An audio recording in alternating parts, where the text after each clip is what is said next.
ঢাকার উত্তরায় অবস্থিত মাইলস্টোন স্কুল অ্যান্ড কলেজে সোমবার দুপুর 1:30টার পর ভয়াবহ এক দুর্ঘটনা ঘটে। বাংলাদেশ বিমান বাহিনীর একটি প্রশিক্ষণ বিমান হঠাৎ করেই কলেজ ভবনের দোতলার প্রবেশমুখে বিধ্বস্ত হয়।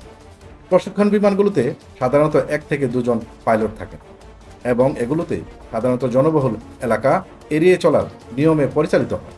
তবে এই দিনের ঘটনাই ছিল ব্যতিক্রম। স্কুল ছুটি হয়ে গেলেও তখনও অনেক শিক্ষার্থী কোচিং ক্লাসে অংশ নিচ্ছিলেন। ঠিক ওই সময়ে ক্লাসরুমের ওপর আশ্রয় পড়ে বিমানটি।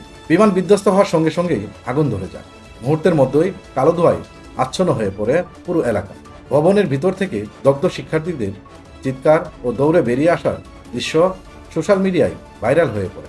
মাইলস্টোন কলেজের হিসাব বিজ্ঞান বিভাগের সহকারী অধ্যাপক সবুজ মিয়া জানান, বিমানটি ভবনের প্রবেশমুখে বিধ্বস্ত হয়।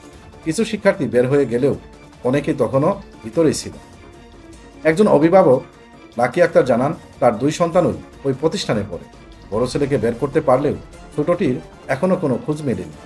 অপর এক অভিভাবক ফেরদৌসী বেগম বলেন, তার মেয়ে ভবনের ভিতরে আটকা পড়েছেন এবং ফোনেও যোগাযোগ করা যাচ্ছে না।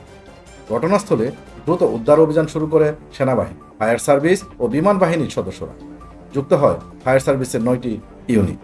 আহতদের উদ্ধার করে সেনাবাহিনীর গাড়িতে করে বিভিন্ন হাসপাতালে নিয়ে যেতে দেখা যায়। এদিকে কলেজের আশপাশে ভিড় জমিয়েছে শিক্ষার্থীদের অভিভাবক, স্বজন এবং উৎসুক জনতা।